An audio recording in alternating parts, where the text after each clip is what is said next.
Everybody. All right. Welcome, everybody. Welcome back to my YouTube channel. Welcome back. If you are new here, I do book videos, lifestyle videos, and I'm going to start doing more faith-based videos as well. Hopefully. Yes, that's what I aspire for my YouTube channel to be and look like. So, everyone that is celebrating today, happy Valentine's Day, Galentine's Day, however you are celebrating. Comment down below what you are celebrating for, um, yeah, for the 14th of February. Okay, so it is indeed February 14th, so I am definitely late on getting this video out. I guess I should have done it the last week of January, but I kind of wanted to start a habit of recapping my reads from the previous month. So in this video, I'm going to kind of review, or yeah, just basically my January wrap up. I've been seeing these videos go around on YouTube and people wrapping up their reads, and some people are reading like 9, 10, 15 books. How are you reading? Tell me how you're reading 15 books in 1 month. Like me, I can't do it. But yeah. So this month last month I read 4 books, and I'm just going to tell you a little bit about them. 2 of the books that I actually physically read, I already did videos on them, so I won't go into too much detail about those. And to start off, the first book that I read to start off the new year was A Thousand Boy Kisses by Tilly Cole. So this book was a YA romance book, and if you watch that video, which I will link below, watch that video and I'll go more in depth about how it's an emotional book and it'll make you cry. And when I recorded that video, it was right after I read it, and I gave it a 5 stars. But I have not thought about that book since I read it. Honestly, have not thought about it. But in the moment of reading it, I was so appreciative of how it made me think about life and reflect, even for it being a YA novel. So I think my rating has gone down a little bit to like 4 stars. But if it was in the moment, I would say yes, it's great. But also, I think that the writing of it was very long winded and very descriptive. Like, again, it would go pages and pages of talking about their love and their romance and how he was so into her, Rune and Poppy. And it follows them. They've known each other since childhood. But again, I won't go too much into it because go check out my other video. So that was my first. It did start off high. I feel like my year did start off high with that book. It wasn't great, but it wasn't terrible. And the reason why I won't give it just like an average 3 stars is because I like when books, like, I can write down quotes, when I can just think about the bigger picture of life and just in the moment, if that makes sense. Second book, I also did a review on and talked a little bit about it as well in another video. And that is Misery by Stephen King. This was my first ever, ever Stephen King book, novel that I have ever read from him. And so it was good. It definitely didn't disappoint. I really appreciated his writing, and like drastically, coming from a YA novel to a horror Stephen King, that's a drastic difference. And so my mindset was kind of in 2 totally different places at the time. So yeah, it really made me fall in love with his writing and just how he wrote about the psychology of a human being and the mind of Annie Wilkes. Yeah. it was terrifying at times, and I did feel the suspense of like, oh my gosh, is she gonna catch him? Are things gonna go on? And again, I give the synopsis and the summary of the book in that video. And but it did make me want to immediately read another Stephen King novel. And so I did pick up Billy Summers by Stephen King, and pretty much immediately jumped into that novel. The third book, the next two books are um, audiobooks that I listen to. So the third book that I read or listened to, I didn't actually read any of this book. Sometimes I'll do Kindle and listen to the audiobook depending on what Libby gives me. If Libby is giving the goods, I will request the audiobook and the Kindle version to like immersive read, but this time it was just audiobook. But did not disappoint. And that was Listen for the Lie by Amy Tintera. I think that's her name. And that audiobook was amazing. Like 5 stars for audiobook. But I would say overall, the ending fell a little flat for me. 4 stars, 4 stars, I would say, because the ending, I wasn't like, oh, what? Oh my gosh. Like I didn't get that feeling towards the end. And I have been feeling like that with a lot of thrillers lately. And I didn't used to feel like that because I'm a thriller girly. Like, I love psychological thrillers. I love to think and be like on the edge of my seat, asking myself what is about to happen, who did it. But in this book, I was like, I know it's not her, you know, in my mind. I'm not going to tell you if it was her or not, but in my mind, I was thinking, it's not the friend because that would be too obvious. Savannah was unalived, and her best friend was accused of it for all of these years. And now a podcaster is uncovering the story, trying to figure out what really happened.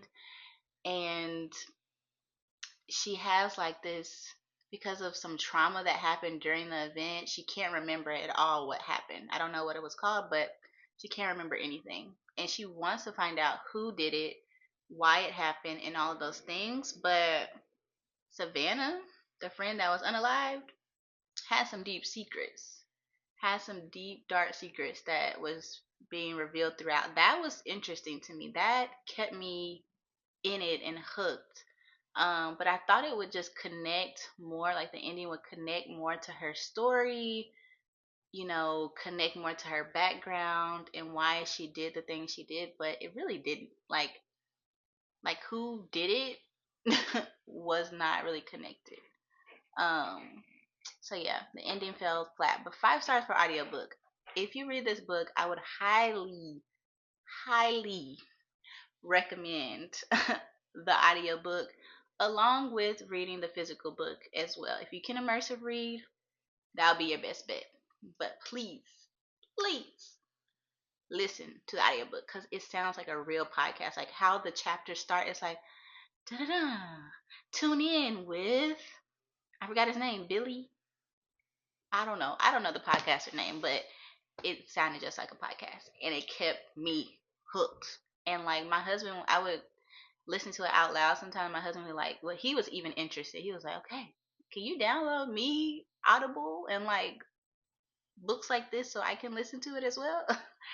So that was amazing. The last book towards the end of the month that I read was Only for the Weak. I actually listened to it. So I listened to the audiobook, like they have the audiobook on YouTube. So if you are interested, haven't read the book yet, and you're like, I want to get into the audiobook is on YouTube. I talked a little bit about the book as well in my vlog that I did, the random number generator, and you can watch that video as well. But this book, I actually started this book last year. I remember because I saw it on Kindle Unlimited, and I was like, yes, I want to read this book. And I was hearing good things about it last year, but I actually DNF'd it.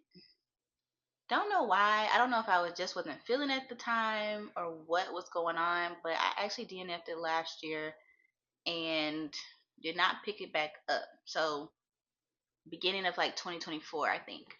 And then a book club that I'm a part of started reading it again, and I was like, okay, let me pick it back up. Let me give it another chance. Let me give it another chance. And yeah, I'm glad I did. I'm glad I did. I would say 4 stars for only for the week. Because I did really appreciate the relationship, of course, with Rome, Rome and Janelle, Rome and Janelle, and how it explored the family dynamic and just their relationship. It was messy, very messy. um, yeah, like there was some mess going on of even why she is with Rome, who Rome is connected to.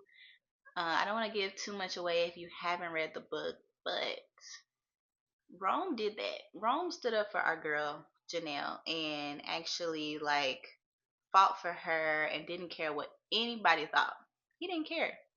He was like, I like her. She's mine. I want to go after her. And so, yeah.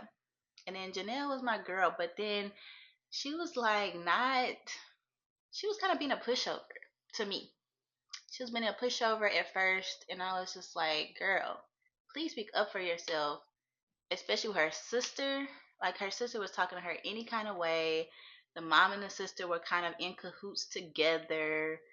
And I don't know, but then she did stand up for herself eventually. She did stand up for herself to her parents first and then to her sister.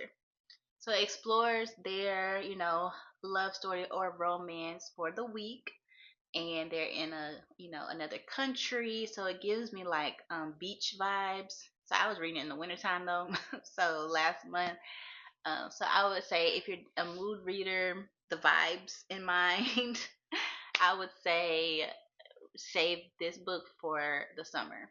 But the spice level, I don't know. Are y'all spice readers? Do y'all like spice? Because me, I think I am learning what I like and what I don't like, which I also mentioned in my last video as well. Um, the spice was a little much, and it started off quick. Like in chapter 3, it was already they're giving it to us, and so that was a little much for me, but it wasn't as bad as I thought it was gonna be.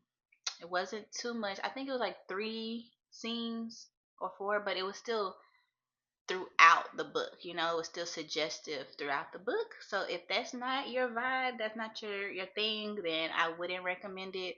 But if you don't mind spice, then Black Love Story. It's Black History Month. Support our girl Natasha Bishop and pick up the book because she even had like a rebranding. There was an old cover and then the new cover is out now. And I even saw it at Barnes when I went to Barnes recently. So, yeah, those are the 4 books, not 8. Those are the 4 books, 4 that I read for January. Currently, I want to update y'all on what I'm reading right now. I am listening to, got it from Libby, listening to This Could Be Us. And that has been really good so far. The male voice kind of gets on my nerves. Like when that voice comes on, Judah, chapter 35. I'm like, ooh, it kind of irks me. So it kind of like, I don't know, turns me off from the book, the audiobook, but I have listened to it. I'm on like 70% right now. And I also started, y'all gonna be proud of me. I finally started it. The coldest winter ever. I'm like, Black History Month. All things black. Black on black on black. Gotta read my black authors, okay? This is what this month is for. Um, Actually all year round. For black authors, all year round. But especially this month, let's highlight our black authors, black women in literature. Let's do it. I want to hear what books you are reading that are by black authors. Comment down below if you are reading any this month. So I'm only on chapter 3, so I have not gotten into it much. And this is a special edition actually, and I was like, this is kind of thick, but like a lot of the back of it is character analysis. Like this whole section right here is special collector's edition reader's guide, and they do like character analysis on each character, and it's only like 284 pages. I thought it was like 300 plus, but it's not. And so the chapters are also reading pretty quick, because I don't know, like the language in the book is like you're listening to your homegirl. It's like your girl is just talking about who she likes, what's going on, and it's, she's in, I think she's in high school, um, but it's not like super formal or like, I don't know. It's just, I don't know how to describe it. Like relatable. Like he just having lunch with her, and Winter is just giving you the tea on everything that's going on. Like, yeah, I had to move, and that B word, like that's what Winter is giving. And so I feel like it'll read pretty quickly, and I'm interested in this story of why so many people love this book. I'm finally getting to it. Finally getting to it. Okay. So, the next book I am reading, I haven't started it yet. What I picked up from the library was Black Girls Must Die Exhausted. This, and this book is by Janae Allen. Like the covers are very summery, giving floral vibes and stuff. So I was like, yes, get into it. So this is the first book of a three-part series, and it says Tabitha Walker is a black woman with a plan to have it all. At 33, the checklist for the life of her dream is well underway. Education? Check. Good job? Check. Down payment for a nice house? Check. Dating marriage material? Check, check, and check. With a covered position as a local news reporter, a paper perfect boyfriend, and even a standing Saturday morning appointment with a reliable hairstylist, everything seems to be falling into place. Then Tabby receives an unexpected diagnosis that brings her picture perfect life crashing down, jeopardizing the dream she took for granted, having children. Oh my gosh. So I feel like this is gonna be pretty emotional. I've read some of the reviews on Goodreads, and not gonna lie, it was kind of turning me off. I was like, I don't know, but I don't want to just go based off of Goodreads reviews or Fable reviews, based off of books, because a book that you hate, I may love, right? I may love it, and a book that I love, you may hate. That's the beauty of reading. We all have different tastes, different interests, different things we like, and we can pick up a book from multiple different genres and find something that we like. That's how it works. So thank you all so much for watching. Please subscribe down below to my YouTube channel. I really enjoy making these videos and connecting with new YouTubers, small YouTubers, and people big as well. So please comment and subscribe. Thanks for watching, y'all.